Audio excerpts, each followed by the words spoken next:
We present the news quiz, and here's the chairman, Barry Norman.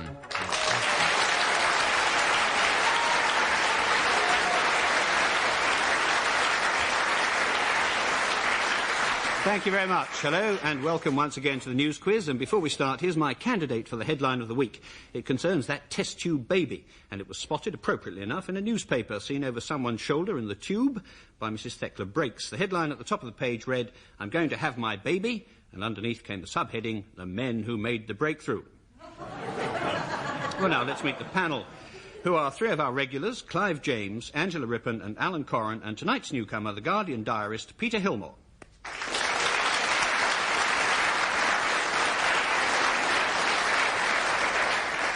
And so we move rapidly into the first round, which once again is about politics. Clive James, who in politics is not fit to hold or even aspire to political leadership, and why does he want to get rid of the old blunderbuss? Now, I don't know why it has to be me first with a question like this. I had an all-purpose answer ready for every question. The answer being Diddy David Hamilton, the disc jockey, who is not going to marry the girl he didn't marry and is now not going to marry some other girl. But that doesn't fit this question, does it? No, but if you'd told me earlier, I'd have got a question it did fit. Not fit... I sort of recognise this. Can I have a few seconds to think? No, I can't, can I? No. Can I throw it open to someone else while I think? Yes, throw open to someone else while you think. Angela. Yes, well, I know that it was said in the House of Commons, and it was said, I think, about somebody like Mr. Rees. Was it? Yes, it was. It was said about Mr. Rees. I'm just wildly trying to think which thing he did this week that somebody thought wasn't fit. Well, it is so much better an answer than Clive James's that I'll give you the 2 points anyway. The answer... Oh, I know what it was. It was over the Law and Order Act, wasn't it? It was. Yes, yes, you calling deserve it an Information Act instead of a Secrets Act. That's right.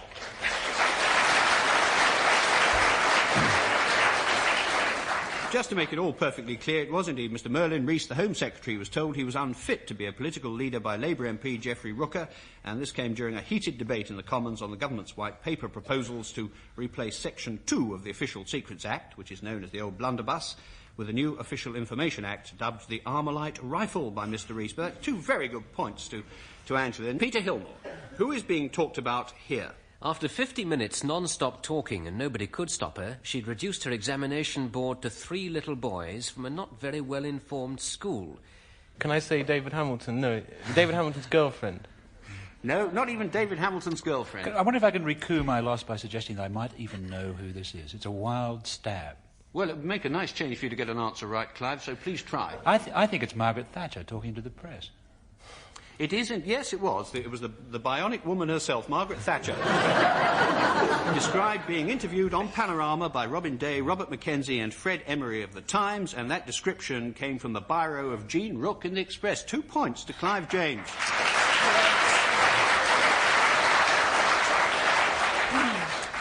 Angela Rippon, who are the thieves, rogues and robbers whose descendants stole £9 million from the post office, and who wasn't allowed to sit when he said where they were sitting?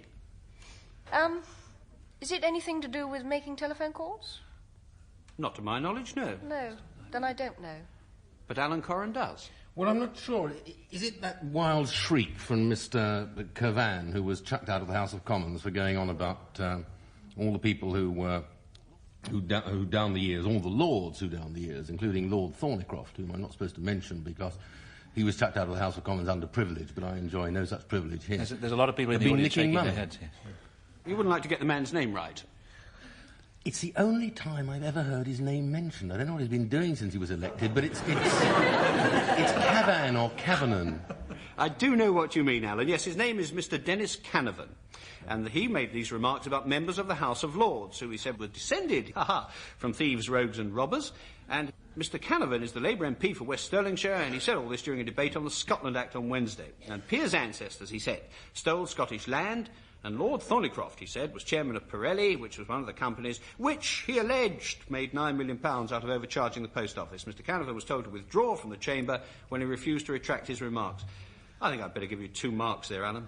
Lord Thornycroft in rubber goods scandal. I didn't know it was associated with Pirelli before. Sample complete. Ready to continue?